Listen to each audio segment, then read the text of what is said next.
তেইশ এপ্রিল প্রথম দফা নির্বাচনের অন্যতম হেভিয়েট কেন্দ্র হল নন্দীগ্রাম। সেই নন্দীগ্রামে কড়া পাহারায় শুরু হলো ভোট। বুথে বুথে ভোট শুরু হয়েছে। নন্দীগ্রাম সীতানন্দ কলেজে দেখা গেল কড়া নিরাপত্তার মাধ্যমে ভোটদান প্রক্রিয়া। সকাল সকাল বুথমুখী হয়েছে ভোটাররা। বুথে রয়েছে ত্রিস্তরীয় নিরাপত্তা। পূর্ব মেদিনীপুর জেলার নন্দীগ্রাম বারবার রাজনৈতিক হিংসার কারণে উত্তপ্ত, তাই নন্দীগ্রামের ভোট এবারও কড়া নিরাপত্তার মধ্যে। বুথের বাইরে রয়েছে সশস্ত্র বাহিনীর কেন্দ্রীয় জওয়ানরা। এছাড়াও 100 মিটার দূর থেকেই রয়েছে ভোটাররা লাইনে দাঁড়িয়ে। ভোটাররা সারিবদ্ধভাবে লাইনে দাঁড়িয়ে রয়েছে অনেকটাই দূর থেকে। টাঙিয়ে দেওয়া হয়েছে লক্ষণ রেখা। সব মিলিয়ে ভোটদান প্রক্রিয়া শুরু হলো সকাল সকাল কড়া নিরাপত্তার মাধ্যমে।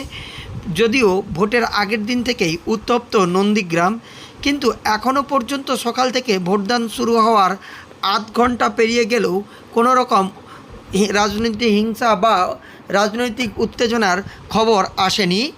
প্রসঙ্গত নন্দীগ্রামে এদিন সারাদিন থাকবে বলেছেন শুভেন্দু অধিকারী। তিনি নন্দীগ্রামের ভোটার। নন্দীগ্রামে ভোট দেওয়ার পর নন্দীগ্রামের বিজেপি কার্যালয়ের পাশাপাশি বিভিন্ন বুথ ঘুরে দেখবেন বলে জানা যায়।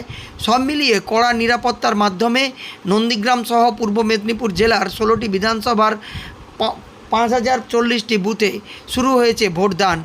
আর ভোটদান কেন্দ্রগুলিতে রয়েছে সশস্ত্র বাহিনী, সেই সঙ্গে রয়েছে প্রতিটি বুথে ওয়েবকাস্টিং। আর বুথের বাইরে রয়েছে বিএলওরা। তারা মূলত ওই বুথের ভোটার কিনা তা চেক করেই কেন্দ্রে এন্ট্রি হচ্ছে।